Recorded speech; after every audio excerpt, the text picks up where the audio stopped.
et en dessous, alors ce qu'il faut bien se dire, c'est que le doublage, c'est une longue chaîne, quoi. Il y a tout un travail. La partie enregistrement n'est qu'une petite partie du doublage. Il y a d'abord eu une détection, c'est-à-dire qu'il y a quelqu'un qui repère les ouvertures de bouche, les bruits, tout ça, voilà. Ensuite, il y a un auteur qui fait de l'adaptation, qui est censé correspondre au mouvement des lèvres, ce qui n'est pas toujours le cas, enfin bon, c'est plutôt pas trop mal fait.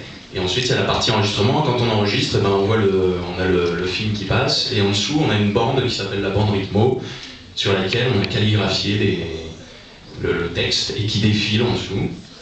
Et donc, il y a un repère, et quand le texte passe devant le repère, ben, on dit les mots, et logiquement, enfin, on dit les mots. On joue la scène, et c'est censé marcher. On essaye de le faire dans la situation, dans l'émotion. On regarde la scène une première fois. Après, c'est un autre travail de comédien. Une question que je suis sûr intéressera notre public, est-ce que c'est vous qui faites tous les cris de joie, de plaisir Ouais, logiquement, oui. Vous avez fait le... Ah oui, non, c'est dit, merci.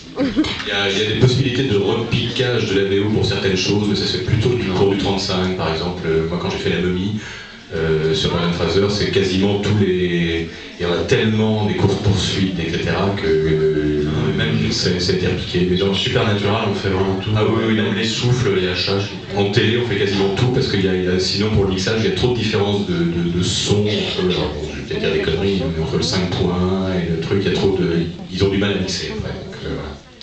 On fait tout. Merci beaucoup, plaisir.